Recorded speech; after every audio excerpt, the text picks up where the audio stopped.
Okay, I've seen enough. Jake Diekman's got to go.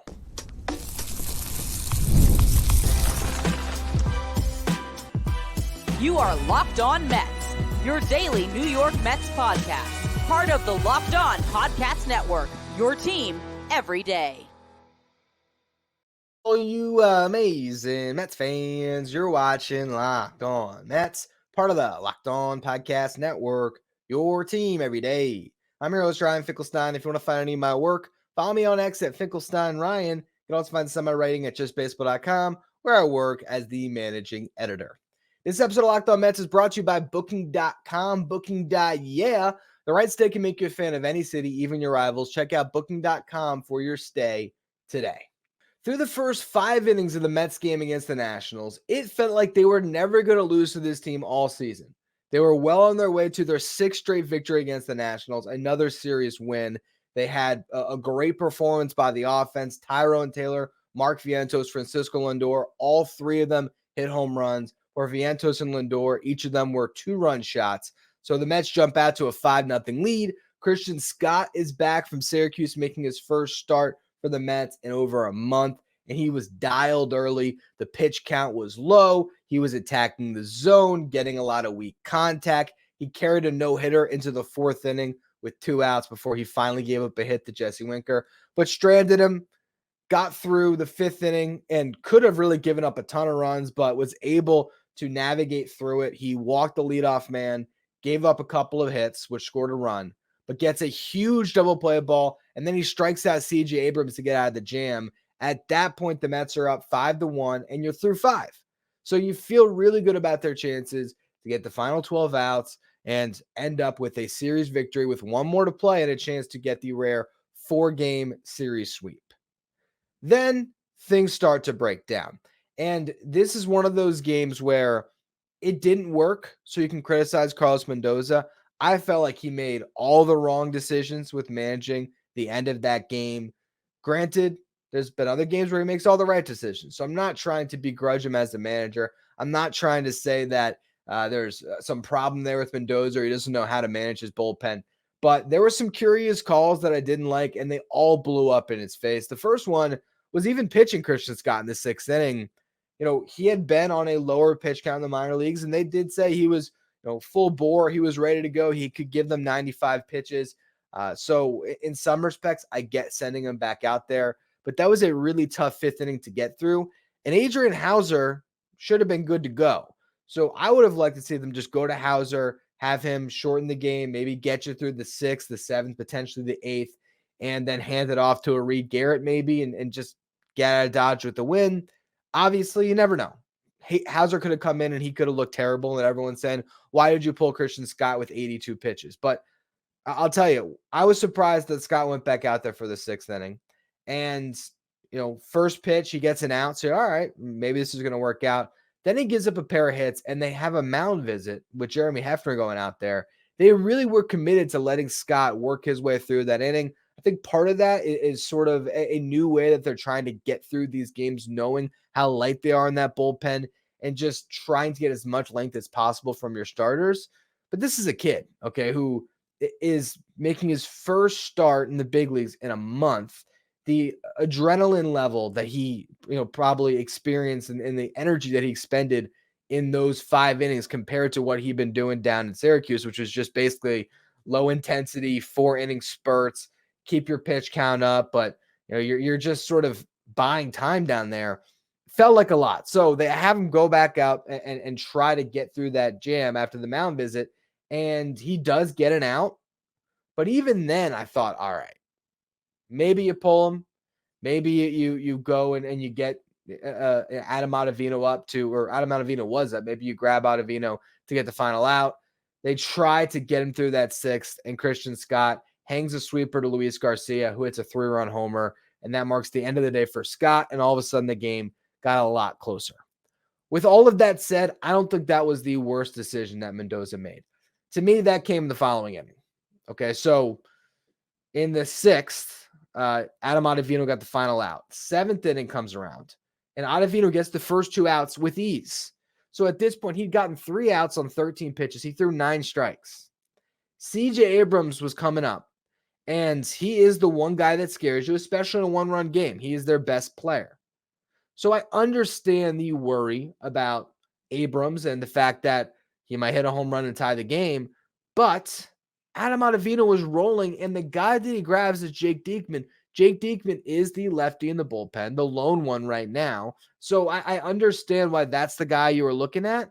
But when you look at the stats behind this decision, it was brutal, because CJ Abrams this year has been better against lefties than righties. Marginally better, but better nonetheless. He's got a 330 average versus lefties, 914 OPS. The OPS versus righties, 826, and the batting average is 263.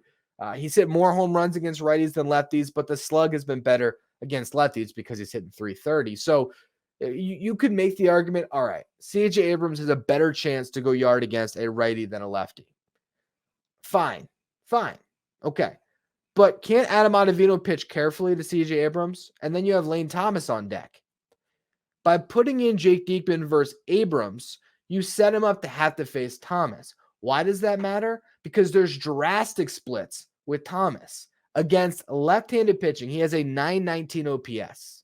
That is a all-star level player against lefties. Against righties, he's got a 613 OPS. So righties against the right-handed Thomas, he's a well below average player. And you put yourself in a position where Jake Diekman is going to face Thomas if he can't get Abrams out. Here's the other issue. CJ Abrams, not an easy strikeout. Jake Diekman walks the world. So what happens? 10 pitch at bat. Diekman walks Abrams. Here comes Lane Thomas, who is looking at Diekman like barbecue chicken because any left-handed pitcher to him is that. He rips a double. All of a sudden, game's tied. James Wood comes up, and that would have been the time to get Diekman if you had scripted it out the right way originally. It would have Diekman ready for the James Wood at bat. Now, James Wood got a hit against him, but at least with James Wood, he struggles against lefties. He feasts against righties. I would have understood that move there, but again, you look at the numbers behind the decision, that's where the Mets lost the game. It was right there. Now, you can also just point at the player. Jake Diekman's got to be better, and he has killed the Mets time and time again. He's sporting an ERA that's getting dangerously close to 5, and he has been particularly awful since June. The guy has struggled to get any strikeouts, and he barely gets any outs when he goes out there. It's 6 2/3 that he's pitched in June in 11 appearances. He has been brutal. Now you have a one-run game, and it's close to where you can send it to extras again and win it. That's the hope. They send Ty Adcock out for the 8th, and I'm not going to begrudge that decision, but just a further evidence of how much this bullpen is struggling. He gives up a home run to Luis Garcia, who also hit that home run against Christian Scott. So Garcia had himself a day against the Mets. All of a sudden, it's a 2-run lead. Kyle Finnegan comes on, the Nationals closer, and he's too good. He's too good. He gets the final couple outs there, and the Mets end up losing a game to the Nationals. And now all of a sudden, you're in a precarious spot because they have the disadvantage in the pitching matchup on Thursday. Jake Irvin, you can make an argument he has been the best pitcher for the Nationals this year. It's either been him or Mackenzie Gore. Trevor Williams was up there, but he's been injured for a little bit now. And the Mets got Jose Quintana going. Now, Quintana has been better as of late, but still, is the ERA still north of 5? I think it might be. So it's going to be interesting to see how this series finishes out because you really want to make sure you win this series and keep the good momentum rolling. And now they're in a dangerous position after being in the driver's seat in the 3rd straight game here, but they let one get away. Now you really got to make sure you bounce back from this and win a series on Thursday. Question is, how much longer will Jake Diekman be called on to pitch in these situations? I want to talk about him a little bit more and just the continued problems with this Mets bullpen, the one major thing that's holding this team back. We'll get to that in just a minute. First, though, a word from our sponsors. Today's episode is brought to you by Ibotta. It's summertime, which means it's barbecue season. Stock up on all your grilling favorites and earn cash back on every purchase when you use Ibotta. Ibotta is a free app that gives you the most cash back every time you shop on hundreds of items from groceries to beauty supplies and more. The average Ibotta user earns $256 per year. That could cover the cost of an entire shopping trip. Other apps give you points that don't amount to much. With Ibotta, just add your offers in the app, upload your receipt, and you get real cash that you can cash out to your bank account, PayPal, or gift cards. Join the over 50 million savers and earn cash back every time you shop from over 2,700 brands and retailers, including Lowe's, Macy's, Sephora, Best Buy, and more. Right now, Ibotta is offering our listeners $5 just for trying Ibotta by using the code LOCKEDONMLB when you register. Just go to the App Store or Google Play Store and download the free Ibotta app to start earning cash back and use the code LOCKEDONMLB. That's Ibotta, IBOTTA, in the Google Play or App Store, and use the code LOCKEDONMLB. If you're an everyday listener to the show, make sure you become a Locked On Mets insider. This is our texting service where you get updates from me anytime some news breaks on the Mets. You can ask me questions anytime. And you also get our starting lineup graphics sent to your phone each day so you know who's in the lineup without having to go on social media. If you want to be a Locked On Mets insider, find the link in the episode description. Go to subtext.com/LockedOnMets. Now, Jake Diekman has been horrible this year. Let's just call a spade a spade. He's been bad. He has a 4.73 ERA. In April, he had a 4.32 ERA, but he did have 12 strikeouts and 8 in the third innings pitched. He walked 6. May, he was pretty good. 2.89 ERA, 13 strikeouts to 8 walks. June, 6.75 ERA and 6 2/3 with 4 strikeouts to 6 walks. 4 strikeouts in 11 appearances. It's crazy. What's wrong here? What's the problem? Because the funny thing is, if you go to his Baseball Savant page, and Baseball Savant tells you all the data behind a guy, right? The expected batting average against Jake Diekman is one of the best in baseball. He misses barrels, doesn't get hit hard.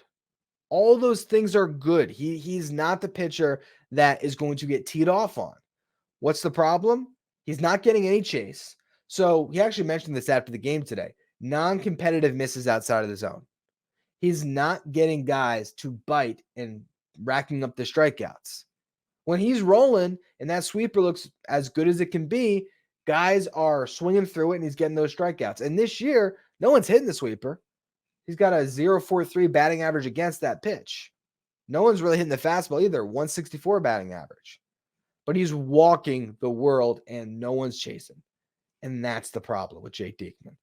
Now, Adam Ottavino looked awful a week ago, maybe 2 weeks ago, where it was getting to the point you thought maybe they should get rid of Ottavino. And now he is settled in. There's something to be said about a veteran, and this is not the time tomorrow to DFA Jake Diekman. But if you're looking for areas for this bullpen to get better, Diekman is a guy you have to look at squarely, and he continues to be put in leverage situations because he's the lone lefty. And he's been awful. And so at some point, you got to stop throwing him out there. Why is that the card you're trying to go to in the 7th inning? That's what I don't get. You have 2 outs. You have Ottavino throwing the ball well, and I'm not trying to beat a dead horse here when it comes to Mendoza's decision-making, but I don't get it. I don't get why you're trying to force him in there. I understand there was a lot of lefties in the lineup. They stacked a bunch of them with Christian Scott on the mound. But Jake Diekman is just not a net positive for you. I'd rather see Adrian Hauser go up there and throw some sinkers to some lefties and get some ground balls. And when you look at this bullpen right now, when they get Edwin Diaz back, I think that's going to settle a lot of these issues because everyone falls back in line. Garrett and Nunez, they no longer have to worry about closing out games. They're just your setup men. Adam Ottavino has pitched better, so I feel a little bit better about that, about him being able to be at least a solid middle reliever for the rest of this season. Adrian Hauser's been unbelievable. Jose Budo looked really good. So right there, that is a group of 6. And if they go to a 6-man rotation, which appears to be coming very soon, they're only going to have one more arm. That arm can't be Jake Diekman down the stretch. Unless Jake Diekman goes back to the guy he was last year with the Rays, where he unlocked something and he was as dominant as any reliever. I mean, he got to a point where he was striking out the world. The walks weren't killing him nearly as much, and he just looked unhittable.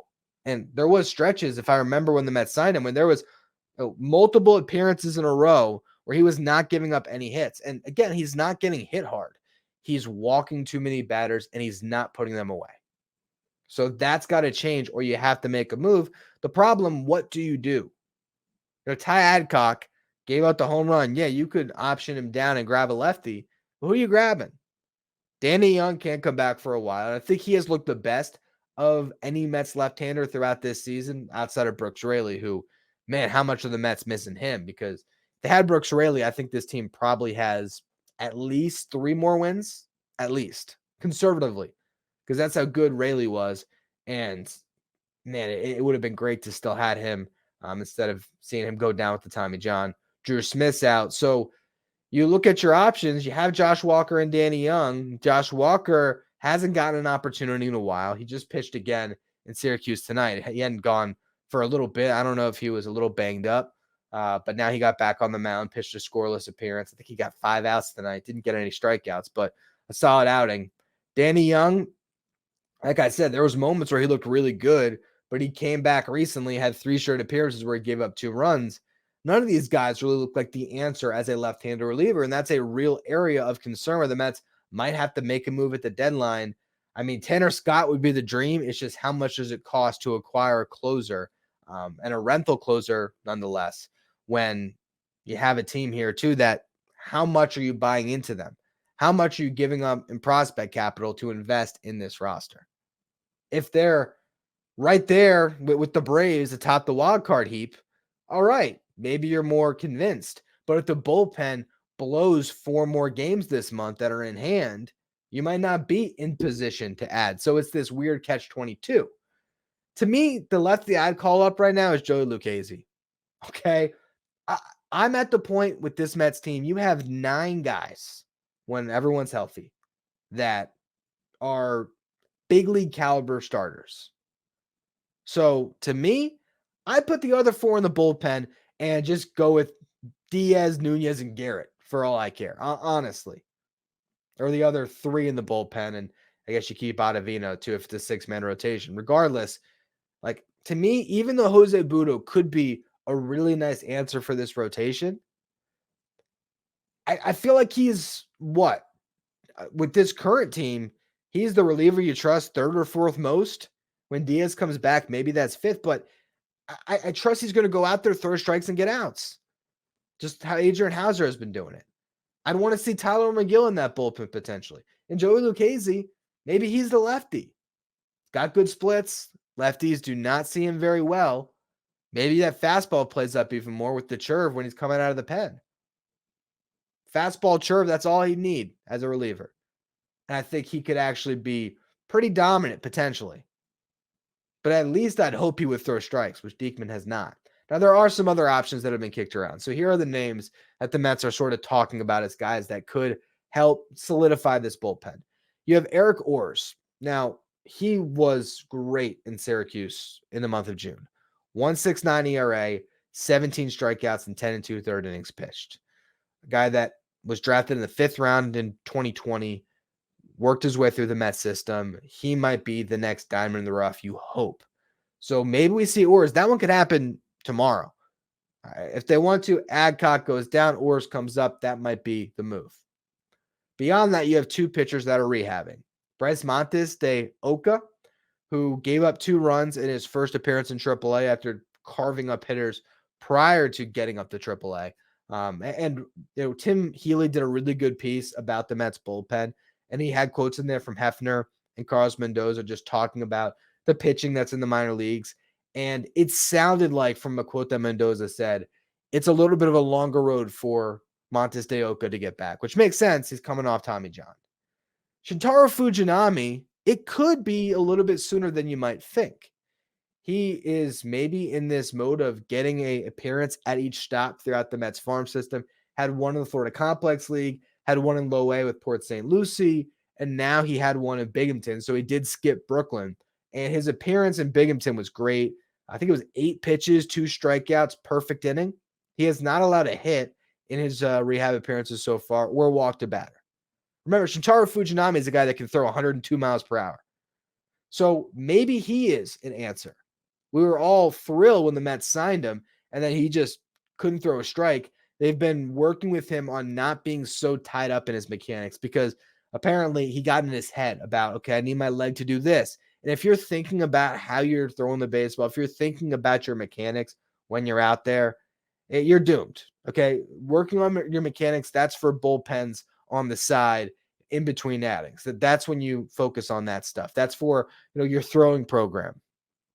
When you're in the game, you just got to grip and rip. You got to throw the baseball, and you got to not be thinking about that stuff. That seems to be something they're working on, and earlier results have been very good. So Shintaro Fujinami has the stuff where all of a sudden you can see the Mets just internally build out a really good bullpen. If it's Diaz clicking, Nunez, Garrett, Fujinami, Hauser, Budo, Ottavino, that's not a bad pen. Now, you also have Sean Reed-Foley, but he's hurt, won't be back until after the All-Star break. And then, of course, there's the trade route. So how aggressive will the Mets be on the market? We still don't know. Will something happen now? Don't count on it. Because how stupid are the Mets going to look if they trade significant prospects or a significant prospect for Tanner Scott or Carlos Estevez, the two closer types that are clearly on the market, Estevez with the Angels, Scott with the Marlins. And for whatever reason, even with that reliever, the Mets have a terrible 2 weeks and they fall out of the race by the deadline. And now they're selling. You're going to really regret making that trade. So don't expect the deal to happen now as much as people, I've seen others out there screaming for it, clamoring for it. You got to make a move now. It's just not going to happen. So in the short term, maybe look for Orrs to come up and Fujinami, hopefully in short order. And those two guys might breathe a little bit of fresh air into that bullpen. And you're just counting on the days for Edwin Diaz to come back here. Okay, you have one more in Washington, and then the first game in Pittsburgh. Saturday, he can come back into this bullpen, and hopefully that quiets the waters and everything else goes back to normal. But that was a big missed opportunity in the game tonight, and you just hope it doesn't come back to bite him on Thursday. Now, another big thing that happened tonight is Kodai Senga made his return to a live game. So let's talk about Senga in just a minute. First, though, a word from our sponsors. Today's episode of Locked On Mets is brought to you by Booking.com. Booking.yeah. With summer travel heating up, especially travel for baseball games, it's time to explore those U.S. cities you've always secretly wanted to learn more about. Yes, we're talking about your rival cities. Maybe you want to go to Pittsburgh this weekend where the Mets are out there. It's a beautiful ballpark, really good series to travel to. And with hotels, bed and breakfasts, vacation rentals, resorts, and so much more on Booking.com, you might just find your perfect stay. When we went to Washington, D.C., my dad and I, a month ago, we booked our stay with Booking.com. The right stay can make you a fan of any U.S. city, even your rivals. So book today on Booking.com on the site or in the Booking.com app. All right, so you've already booked your stay with Booking.com. Now let's talk about tickets for the game. Today's episode is also brought to you by Game Time, the fast and easy way to buy tickets for all the sports, music, comedy, and theater events near you. I'm at the point with Game Time where I don't even look to buy a ticket until I'm outside the ballpark because it's that easy to use. And I know that Game Time is the place to go for last minute tickets. So I'm going to find a great deal and it's easy. 2 taps, you're all set. You can buy tickets in less than a minute and you can see the seat before you buy. So you know exactly what to expect before you arrive. You'll also see all in prices up front. So there's no hidden fees you have to worry about. Take the guesswork out of buying tickets with Game Time. Download the Game Time app, create an account, use the code LOCKEDONMLB for $20 off your first purchase. Terms apply. Again, create an account, redeem the code LOCKEDONMLB for $20 off. Download the Game Time app today. Last minute tickets, lowest price guaranteed. Stay up to date with all the latest in the world of sports by checking out Locked On Sports Today, which is streaming 24/7 on YouTube. Kodai Senga hit a mound on Wednesday night in a live game, faced batters, got the adrenaline pumping, and he looked very good. He touched 98 with the fastball, seemed to be living in the 96 to 98 range, had his cutter, curveball, ghost fork, everything working. He struck out 6 in 2 2/3 innings pitched, did not walk a batter, did not give up a hit, and of course, did not give up a run. Just a perfect rehab appearance for Kodai Senga, who threw 35 pitches, 25 of them were strikes. So far, so good with Senga. He's going to have multiple rehab starts before he's ready to return. I talked about it on yesterday's show, if I'm not mistaken. I think I pinpointed, what was it? July 27th, I believe, would be his 5th start or his 5th turn from this one, where he might join a big league rotation, and that would be a Saturday game against the Atlanta Braves. That's what I have circled, where Kodai Senga can maybe come back into the fold here. But if you really think about what he means to this team, it's going to take you to a whole nother level to have a pitcher of his caliber who can pitch deep into games, rack up a lot of strikeouts, just be the ace, and maybe a co-ace, because Severino has done a great job filling that void with Senga out. You look at a rotation that could have those two and Christian Scott, as well as David Peterson, Sean Manaea, maybe Jose Quintana. Could be a really good six-man rotation. Christian Scott's an interesting one because it doesn't sound like there's any sort of limitations on him, particularly tonight. I mean, he threw almost 100 pitches, but it sounds like the Mets are very comfortable with keeping Scott in the rotation, and there's not an innings limit on him. They're going to monitor his workload. Of course, they're going to see how he's recovering, but it doesn't seem like they're setting a line in the sand. Once he hits 120 innings, he's out. And Christian Scott even said to the media when he first came back that he completely trusts the Mets with his body. Whatever they tell him to do, he's on board with. That's why he has been such a great prospect for them, because he really has bought in from day one. He has just been a good learner, has taken everything that they've told him and he's put it to practice. That's why he's developed so well. Now it seems like it might just be, all right, Christian Scott had his 1 month where he's out of the rotation. Now he's part of this club for the rest of the year, and that's going to result in some wins. I know you could look at the stats and say, man, he's got, was it, a 4.32 ER right now? He's 0-2, has yet to win a game. But you watch the kid pitch, and he's just more talented than most of the guys in the Mets rotation right now. And I think it's eventually going to translate to some victories for the Mets. And really, if you got to a playoff situation where you're in a wild card round and it was Senga, Severino, and Scott as your guys, I feel like the Mets can win that series and can potentially make a run. So I really like the fact that this rotation is about to get another jolt with Kodai Senga, and they just got one with Christian Scott. And you have Jose Butto sitting there that you can always plug into the rotation as well, which has led a lot of speculation towards the Mets pitching depth.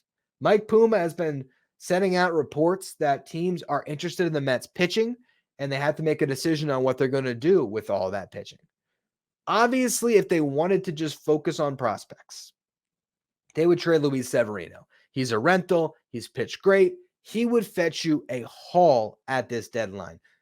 I mean, maybe not 3 or 4 prospects, but he might get you a prospect as good as some of those guys you got last year. You could get an Acuna type for Luis Severino if the right team viewed him as their final missing piece. And that's tempting.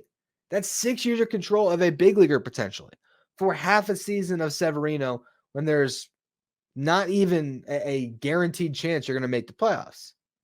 With that said, the Mets can draft in the 4th round next year when Severino hits the open market. They can draft somebody that is as good as that prospect that they get if they trade him. And you look at the market next year, you might want to bring Severino back.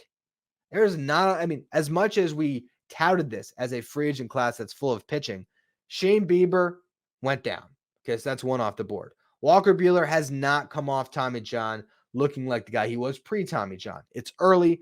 You still expect that he's going to be really good, but is he a 9-figure contract guy? Probably not. Corbin Burns is amazing. Is he going to leave Baltimore though?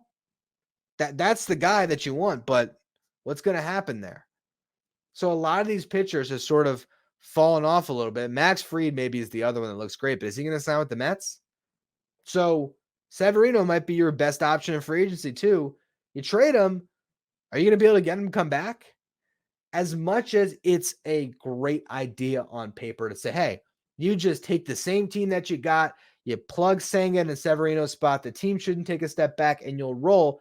David Stearns made that mistake before with the Brewers, trading Josh Hader, thinking that Devin Williams was good enough to slide into that closer role and they wouldn't skip a beat. And that trade, in retrospect, has worked out very well for the Brewers.